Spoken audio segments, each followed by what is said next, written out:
So you've heard all these speakers talk about why you should do performance contracts, and they've given you all these rosy stories. And I'm here at the Federal Energy Management Program, and I'm going to tell you why you shouldn't do these things. They're mistakes. They're just going to lead you down a rat hole. It's just going to cause you all kinds of problems. I also want to thank Sky Shell back in the corner. He was my backup because I was in a meeting over at Forrestal Building until 10:20. So just made it in here in time to get here. So thank you, Sky. He almost was on the hot seat. I told him that we peppered the audience with lots of really hard questions for him, so he was a little bit frightened about that. So, Sky, you can relax now. You probably have to run out right after this and get yourself recomposed, won't you? Yeah, okay. So why do we not do these things? Energy savings performance contracts do not produce savings. Isn't that right? Everybody agree with that? Yeah. You're supposed to raise your hand if you agree with that, right? You agree with that? All right, we got a believer. Got a believer. I should have you do the presentation probably. Yeah. Any ESCOs in here today? Save what, dollars? Anything. They don't do anything for you. They produce nothing at all. They do nothing at all. You sign those contracts, they produce paper. That's what they produce. Okay, so let's see here. Well, my staff disagreed with me. I argued this, and Sky disagreed with me. He says that they require to guarantee the cost savings, and that there's an annual M&V required, and he says that we have M&V guidelines that say how we do that measurement verification. So we've got these process and procedures to measure verification. It's what the staff says. I'm not sure I'm ready to agree yet, but they say we have things in place to assure that they get the savings, and by statute they have to guarantee the savings. And I think guarantee means that if the savings isn't there, the energy service company has to make up the difference for the agency.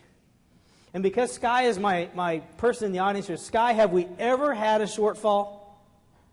Yes, we have had shortfall. And did the ESCO fold and run? No.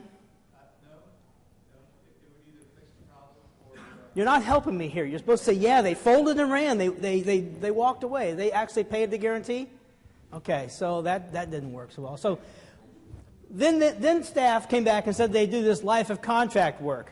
And they say that life of contract means that over the whole life, we don't just walk away from it. We stay with it, and we work with it, and try to make sure that things happen like they're supposed to, because these are long, long, long contracts. They're longer than what you would normally expect. They can go up to 25 years. Over 25 years, we've noticed that federal workforce tends to change over, and some of them might retire, or maybe they even die after 25 years. That's a long time. But new people come in, they take their place, and they have no idea what this contract is, because not everybody does these contracts every day. They're new, they're different. And so we maintain a staff at Oak Ridge National Laboratories that follows every contract. They call the site every year. If somebody changes, they educate them about the project and help them understand what it is that they're supposed to do, how the M&V works. We review the M&V, and we keep track of this savings over time so that we know the performance. We've had 344 contracts done under the Department of Energy contract. I know the Army has done a lot as well. We've had $4 billion invested, 435 trillion BTU in life cycle energy savings. I never can even quite understand what 435 trillion BTU looks like. I mean, is that like a coal truck or a coal train? Or, well, you see where I'm in the fossil fuel mindset. Can you see that? I should think of solar panels. How many solar panels would that be? That's a lot, isn't it? That's a 435 trillion is a lot. I think the government, the nation uses like, what is it, so many, 1 or 2 quadrillion BTU per year. So that's getting close to half the annual use there. 9.7 billion in cumulative energy cost savings. We've had 97% of the estimated savings. So the energy service company calculates how much savings they think they're going to get. They guarantee 97% of this. They give themselves a safety factor. And then, of the estimated savings, we've met 102% of the estimated, or 105 of the guaranteed. So overall, when you add them all together, we're at 105. There's some shortfalls in there. There are some long ones in there. But overall, we've gotten 105% of the guaranteed savings. So overall, it's been a net, slightly positive program for us. And then those places where we had losses of savings, remember the ESCO has to make that up. So it's even actually a little bit better than this.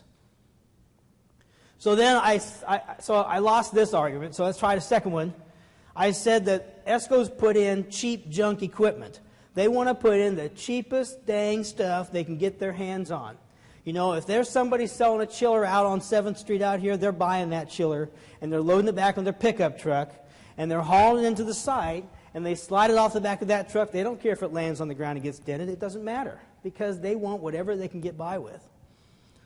And so, again, Sky and his staff disagreed with me once again, and they said, why would the energy service company do that? It doesn't make any sense, because the energy service company has a vested interest, because they're stuck with this project for a couple of decades in all likelihood. And if they're stuck with it a couple of decades, I think our average says it's 17 years. So if they're stuck with it that long and they have to guarantee performance, why would they want to put in something that's not going to perform? Furthermore, they said that the ESCOs through the design stage have to provide cut sheets, and that the site has to approve the cut sheets, so they can't slip some sneaky junk in there, because the site gets to approve those. And then finally they said that, these ESCOs are on multiple award contracts, and that one of the key things about how we pick energy service companies, I know in the federal government it's definitely true, and when I worked in the state and local governments it was even very much true as also, is we often pick energy service companies based on qualifications, which means we go talk to the people they did work for previously. And when we do that, if you put in junk equipment, it would be pretty obvious that the equipment did not perform. So I didn't do so well. I've lost 2. Third one is, this is the doozy right here. You cannot trust an energy service company. They're trying to stick one to you. Isn't that right? Boy, I'm not getting many buyers here. Sky, you didn't even raise your hand. You're supposed to be for me here. But you argued against this one too, and they said that they're partnerships and work towards solutions. And I know that I have had to be involved in ESCO screw-ups left and right and fixing those things. And I had to admit the ESCO didn't just cut and run in those cases either. And this was an example that they gave me. They said that they installed some electrical equipment on site to use some landfill gas. The site contracted with the local municipality for the landfill gas to supply the generators. The municipality could not provide the quantity or quality of landfill gas, which resulted in generation downtime. So the ESCO stepped up and they went and worked with the municipality. Now they could have just gone back and said, the site you contracted with the municipality, that's your mess up. You should have found a better source. But they didn't. They stayed in the game, and they converted some generation equipment to operate on natural gas. They wanted to keep this thing working and producing. And I know Sky and I worked recently with a same type of situation at Oak Ridge National Lab, where the equipment did not perform and actually failed pretty poorly. And the ESCO, again, probably could have cut and run, probably could have gone to court, and we could still be arguing about it today, but they didn't. They came up and they worked through a solution with the site that the site's very happy with, and I think the ESCO is very happy with. So in the end, I guess if they're willing to do these types of things, maybe they do have a little bit of integrity, right? All right, so our support in the project structure, we do have a lot of support that the program provides. They pointed out that we do price evaluations are required, and competitive bids can be utilized to ensure reasonable pricing. One of the things that we have on the pricing is that they're required to bid their work out. So an energy service company effectively is like a general contractor.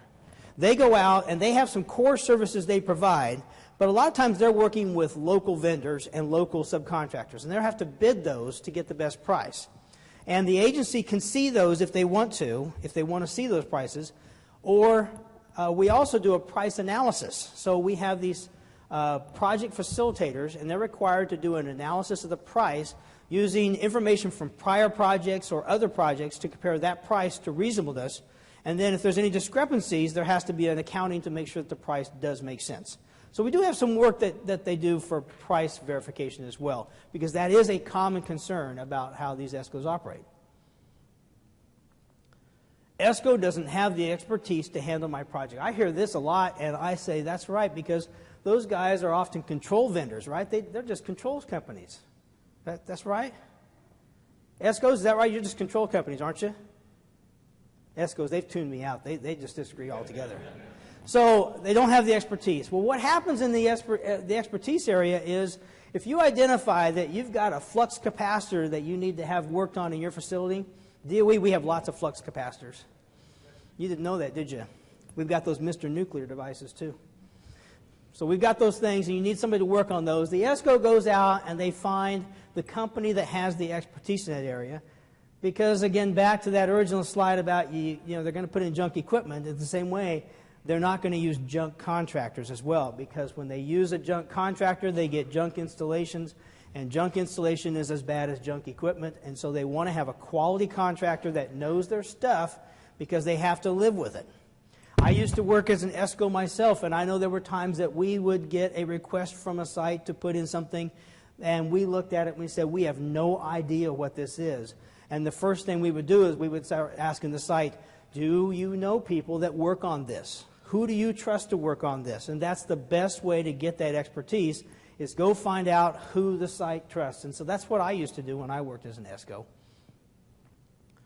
Another myth. ESPCs don't make sense for small projects. We hear this over and over again, that the ESPCs have so much overhead that we just can't do small projects. And we and FEMP, the staff again, came to the rescue, and they created this program called Enable for small projects. Their intent on this is really to figure out how do we create a program that still can be profitable for the private sector to come in and do an energy savings performance contract. Because smaller projects, most of our buildings in the federal government are small, and so they're going to be smaller projects. And so the Enable program is looking for buildings under 200,000 square feet, still trying to figure out how we can streamline the process, lower the paper overhead to create a profitable project. Because what we recognize is the only reason the private sector is there is they're interested in how they can earn a revenue on that or profit on that. And if we have so much overhead and paperwork that you can't earn a profit, no one will come do these jobs. And so we have lots of buildings that have opportunity that never get addressed. So this is supposed to streamline the process by having a standardized savings calculation methodology, a standardized contract, and a standardized cash flow performer for some specific energy conservation measures, so that we don't have a real broad project, but that we try to narrow the project down into some specific measures that can be done quickly and cleanly and have a clear understanding of the measurement verification necessary. Another myth, energy prices are going to keep going up anyway, and if I do a project, pretty soon the savings will be gone and I'll be paying the same utility bill I did before. Well, that is probably something that will happen. I think I'm going to win this one, Sky. I don't think you're going to be able to talk me out of this one. I think the staff would say that, yeah, the prices are going to go up, and eventually you may pay the same utility bill, but if you hadn't done the project, you'd be paying a lot higher utility bill anyway.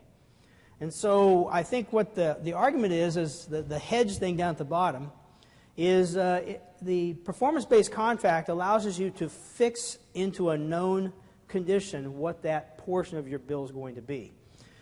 Some might view that as negative, but I think in general, having a known amount that you have to pay versus an unknown amount generally is better. And the contract says that if you had 100% of your bill before and you took 20% of it and did it to a performance contract, that 20% no longer fluctuates. While the 8% can still go up and down, the 20% remains fixed. And while I say up and down, generally our experience is that the prices tend to go up over time. We've seen some down, but in general it goes up over time. And so the ESPC tends to be a hedge to help you have a little bit more control over your utility expenses. Can't take care of it all, but it can take care of a percentage of it. Myth number 7, a similar project can be done over the next several years, much less expensively using capital budget. And this is a common thing, is I would agree that if you have all the money you need to do, all the work you need to do at your site, then you should not consider a performance contract, because it's more expedient, it's easier, and it makes sense if you have all the capital budget to do everything. But I haven't yet run into a government building, whether state, local, or federal, that has all the budget they need to fix everything that they have to fix or improve or upgrade. And so the challenge is, when you have a capital budget, you have to wait for those funds to come. The capital budgeting process tends to be a slower process in that you generally have to put in your budget. That has to have a budget approval, and that budget approval has to come back. Now, I'm not talking about emergency repairs, if something catastrophically fails unexpectedly. I'm talking about planned improvements. And generally, you have to do some preliminary analysis and probably hire a consultant to come in and help you develop cost estimates or a budget scenario to put into that budget, and then it comes back and maybe you get all of it, maybe you get part of that, but you get some piece. The idea here is that capital budget can be a one-time buy-down for projects. when you're doing performance-based contracts, but waiting on capital budget can often cause your projects have so much delay that you've lost 1, maybe 2 years of savings already just in waiting for the capital budget. If you put the ESPC and you use what capital budget you may have in the current year available for projects and you mix that together, we've had a study done at Oak Ridge National Laboratories that shows you can actually multiply the amount of work you can get from that capital budget just by combining it with the savings. So it is actually beneficial if you have capital budget to combine it with a savings project, but if you don't have capital budget to wait for it, it also tends to be detrimental, whereas the performance-based contract can be started now and start accruing the savings now. So after I lost all 7 of my arguments against doing performance-based contracts, I started to come around and decide maybe we should include a couple of positive statements about performance-based contracts. So they've been very successful in the federal government. They have a long implementation history. There's been a lot of work happening. Lawrence Berkeley National Labs just came out with a report. I think they showed that there was $5.3 billion of work done in performance-based contracting last year. And there's a lot of qualified ESCOs. Some of them are here in the room. FEMP maintains a website of qualified energy service companies. And I think last time I checked, we had over 100 companies that were qualified to do energy savings performance contract work. FEMP also maintains a contract of companies. We have a $16 contract. I think the Army has a new contract that has somewhere around the same number. And they are companies that have gotten qualifications to do what we would consider a more quick contract through an indefinite delivery, indefinite quantity structure. The energy service companies that we have a lot of history and have a lot of skill set and have delivered a lot of projects for us and pretty much know what they're doing in this market and understand how to work with the federal government as well as state and local governments. The last piece there is there's also an organization that accredits ESCOs, and that is the National Association of Energy Service Companies. So if you have an ESCO that has that accreditation, there's an additional quality factor you should expect in their performance delivery. All right, I think I'm done.